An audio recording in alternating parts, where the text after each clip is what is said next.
Hello everybody, I hope कि आप सब बहुत अच्छे होंगे।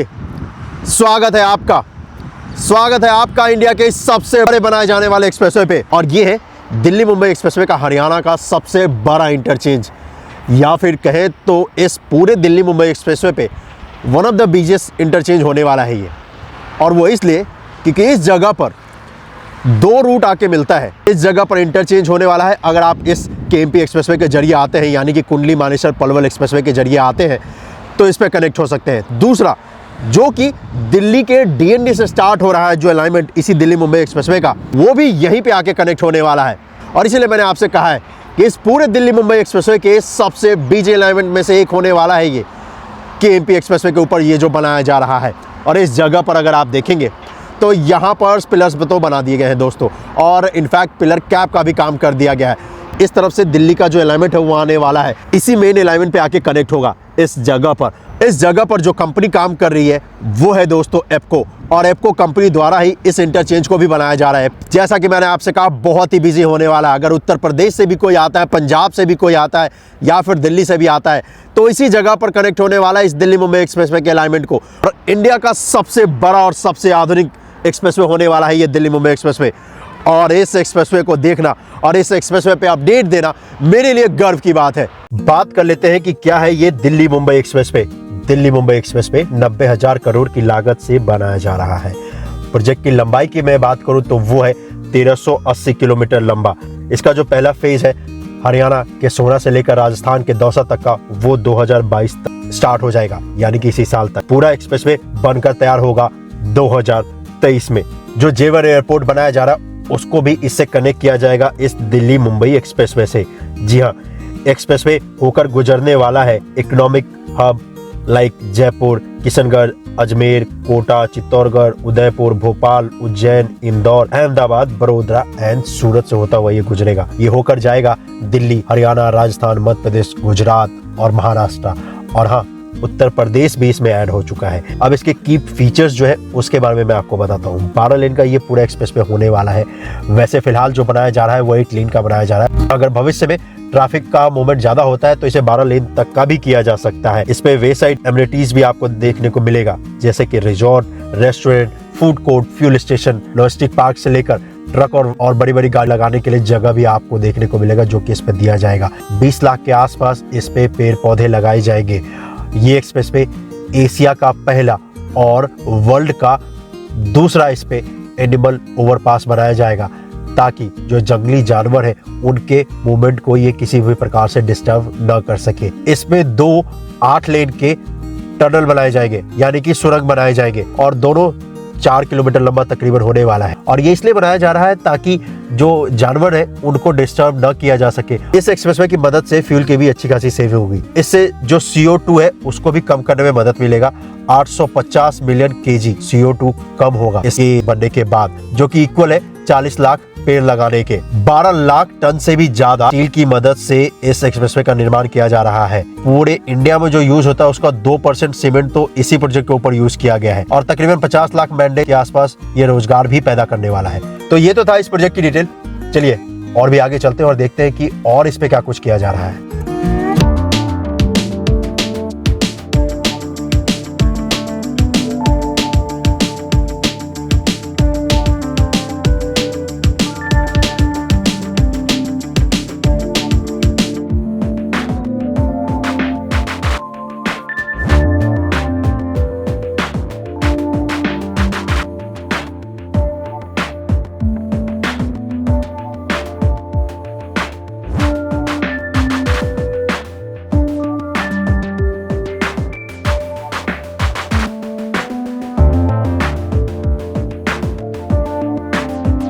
केएमपी एक्सप्रेसवे को जैसे ही क्रॉस करेंगे तो यहाँ पर आपको दिखेगा कि यहाँ पर स्ट्रक्चर निर्माण का काम किया जा रहा है। और ये दोस्तों इसलिए किया जा रहा है क्योंकि इस जगह पर यहाँ पर होने वाला है दोस्तों वे साइड एमिनिटीज जो दी जाएगी, उसी के लिए ये स्ट्रक्चर्स बनाए जा रहे हैं। यानी कि आपको जो फ्यूल स्टेशन से लेकर जो आपको देने हैं रेस्टोरेंट, वॉशरूम, इन सब चीज़ों की फैसिलिटी प्रोवाइड करने के लिए ये स्ट्रक्चर बनाया जा रहा है, और यहाँ पर आपको सारी ये सुविधाएं दी जाएंगी।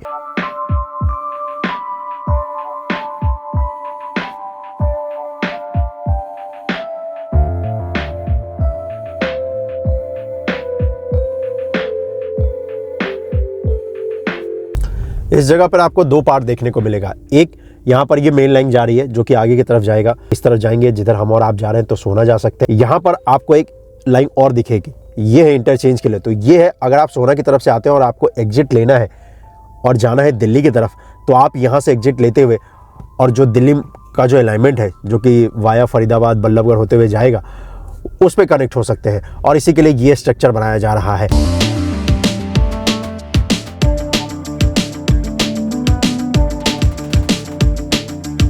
इस संचोली तक लेकर चलने वाला हूँ जहां पर इसका 32 लेन का टोल प्लाजा बनाया जा रहा है और देखते हैं कि वहां तक कितना काम हुआ है। उसके बाद मैं आपको एक अगला अपडेट दूंगा जो कि हरियाणा का सबसे लंबा जो एलिवेटेड पार्ट स्टार्ट हो रहा है वो मैं आपको दिखाऊंगा और वहां से लेकर फिर मैं सोना तक आपको लेकर चलूंगा और दिखाऊंगा कि उस पर कितना कुछ काम हो रहा है। अभी वैसे मैं बताऊं तो ये जो पार्ट है ना, जो कि सोना से दौसा तक का पार्ट है, उसको इसी साल में स्टार्ट करना है और इसी वजह से इस पर बहुत सारा काम आपको और हमें देखने को मिलेगा और इसी वजह से इसका बहुत सारा अपडेट आपको भी देखने को मिलेगा।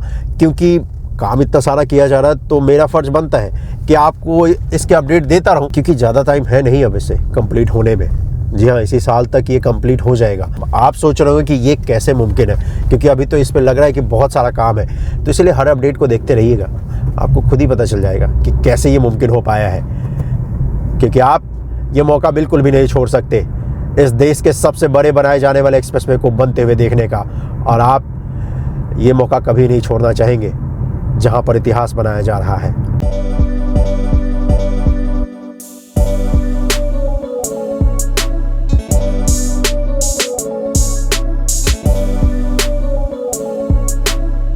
अब इस जगह पर आपको दो चीज़ देखने को मिलेगा। एक, यहाँ पर ये पिलर्स भी देखने को मिलेगा जो कि यहाँ बनाया गया है, और उसके अलावा यहाँ पर एक कंक्रीट का बॉक्स भी देखने को मिलेगा, क्योंकि यहाँ पर एक रोड है तो उस पर जो ट्रैफिक का मूवमेंट होगा वो एज ए अंडरपास उसको यूज़ कर सके। पिलर्स इसलिए बनाए गए क्योंकि यहाँ पर ना ये जो मिट्टी है ये एक्चुअली दलदली है और बारिश का पानी यहाँ पर इकट्ठा होता है। तो एक तरह से कह लो ये छोटा सा तालाब है यहाँ पर इसके नीचे, तो इसी वजह से इस जगह पर पिलर्स दिए गए हैं ताकि हम और आप इसके ऊपर से निकल सके। अगर यहाँ पे चाहते तो वैसे अर्थवर्क का काम यानी कि मिट्टी डालकर और इस जगह को क्रॉस कराया जा सकता था, लेकिन यही एक अच्छी खासियत है कि हर छोटी से छोटी चीज़ों का ध्यान रखा गया है और इसी वजह से हमें और आपको यहाँ पर ये पिलर्स देखने को मिल रहे हैं। सामने अगर आप देखेंगे तो कंक्रीट का बॉक्स बनाया गया है ताकि व्हीकल अंडरपास हो सके। जो गाड़ियाँ हैं इस रोड को यूज़ करती हैं यहाँ पर, उनको कोई परेशानी ना हो और हमें और आपको भी कोई परेशानी ना हो। जब ये पूरी तरीके से बनकर तैयार हो जाएगा तो ये जो छोटी छोटी चीज़ें हैं ये आपको और हमें नहीं देखने को मिलेगा, लेकिन जैसा कि मैंने आपसे कहा आप इतिहास बनते हुए देख रहे हैं और इस पर हर छोटी छोटी चीज़ों का ध्यान रखा गया है और तभी एक शानदार सा एक्सप्रेसवे बनकर तैयार होगा। वैसे इस इंटरचेंज से जो केएमपी का इंटरचेंज है और जो सोहना का इंटरचेंज है उसकी दूरी ज़्यादा है नहीं, सिर्फ 30 किलोमीटर है, लेकिन फिलहाल अभी कंस्ट्रक्शन इस पर चल रहा है तो इस 30 किलोमीटर को तय करने में आपको और हमें अच्छा खासा टाइम लगने वाला है। अगर आपका सवाल ये है कि क्या मैं इस वक्त पे इसको यूज़ कर सकता हूँ, बिल्कुल नहीं, अभी बिल्कुल भी मत कीजिएगा, बिल्कुल भी सेफ़ नहीं है। सिर्फ और सिर्फ कंस्ट्रक्शन की जो गाड़ियाँ हैं उनको अलाउड है कई जगहों पे। तो ये जो पार्ट है इस जगह पे जहाँ पे मैं ड्राइव कर रहा हूँ यहाँ पे आप भी ड्राइव कर सकते हैं, लेकिन वो पार्ट जहाँ पे कंस्ट्रक्शन की वजह से बंद है फिर आपको मुसीबतों का सामना करना पड़ेगा अगर आप इसके ऊपर आते हैं तो इसलिए अच्छा अभी यही होगा, कुछ दिनों तक इसको अवॉइड कीजिए। जब ये बनकर तैयार हो जाएगा तब तो आपको पता चल ही जाएगा, क्योंकि आप अगर अपडेट देखेंगे तो आपको पता चल जाएगा कि ये बनकर तैयार हो चुका है, तब आप बेशक इसे इस्तेमाल कर सकते हैं।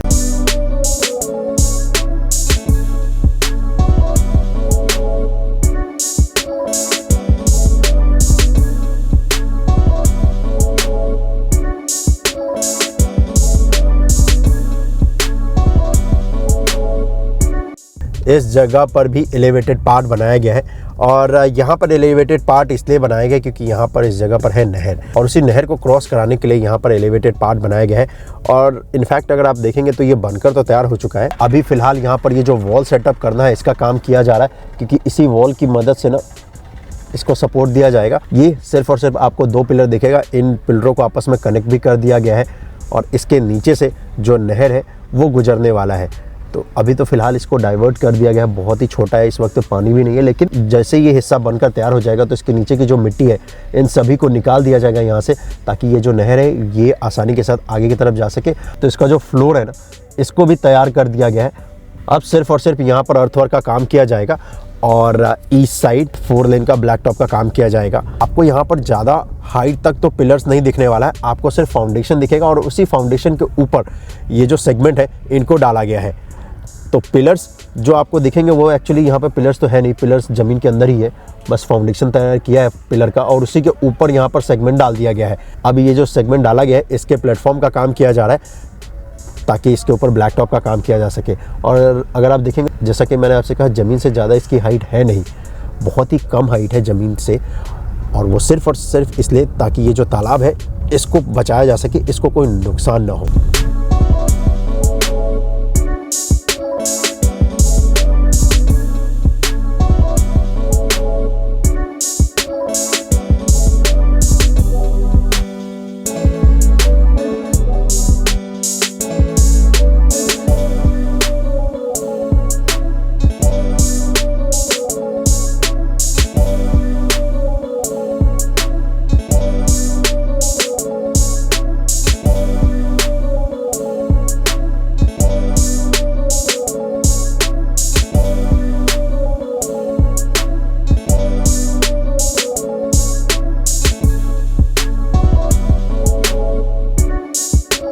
जगह पर जो ये कंक्रीट का स्ट्रक्चर देख रहे हैं दोस्तों, ये भी इसीलिए बनाया गया है क्योंकि इस पॉइंट पे भी एक नहर है और इसी वजह से इस हिस्से को तैयार किया गया है ताकि ये जो नहर है इसको क्रॉस कर सके। फ़िलहाल एक पिलर को दूसरे पिलर से यहाँ पर तो कनेक्ट भी कर दिया गया है और इसके ऊपर अब फ्लोरिंग का जो काम है वो किया जाएगा। ये कंपेयर टू जो पिछला मैंने आपको नहर दिखाया था उससे बड़ा है ये, और इसी वजह से एक पिलर से दूसरे पिलर की दूरी भी आपको अच्छी खासी देखने को मिलेगी।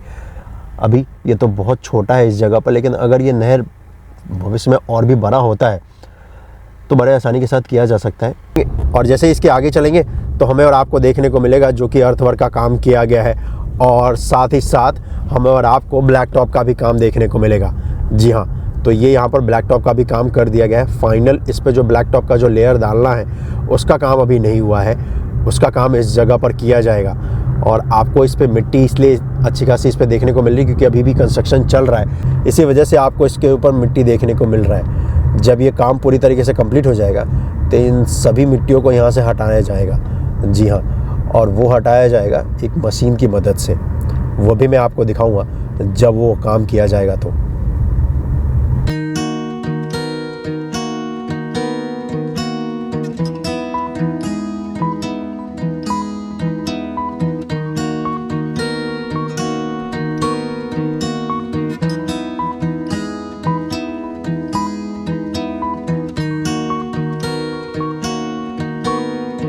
तो ये जो जगह देख रहे हैं दोस्तों, यही है संचोली, और इसी जगह पर बनाया जा रहा है 32 लेन का टोल प्लाजा, और उसी का काम इस पॉइंट पे किया जा रहा है।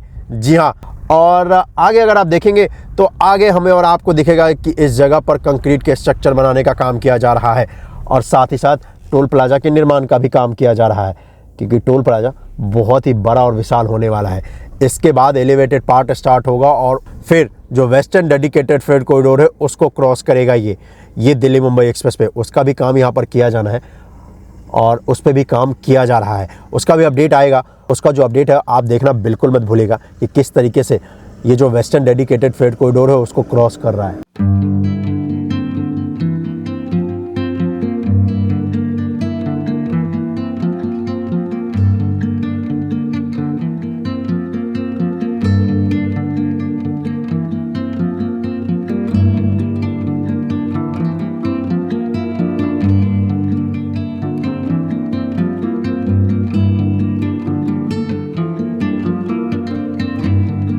एयर प्रेशर मशीन है उसके ज़रिए इसको क्लीन किया गया है। इस तरफ ये हिस्सा देखोगे तो इसको क्लीन किया जाना है, तो आपको डिफरेंस पता चल रहा होगा कि क्लीन होने के बाद ये कितना बेहतरीन लगने वाला है, या फिर यूँ कहूँ बनने के बाद ये कितना बेहतरीन लगने वाला है।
तो कैसा लगा आपको ये वीडियो, आप मुझे कमेंट करके जरूर बताइएगा। और अगर आपने चैनल को सब्सक्राइब नहीं किया है तो कर लीजिएगा दोस्तों, क्योंकि मैं आपको इसी तरीके से दिखाता रहूंगा कि किस तरीके से इंडिया को न्यू इंडिया बनाया जा रहा है। मिलते हैं आपसे अगली वीडियो में। अपना ख्याल रखिएगा।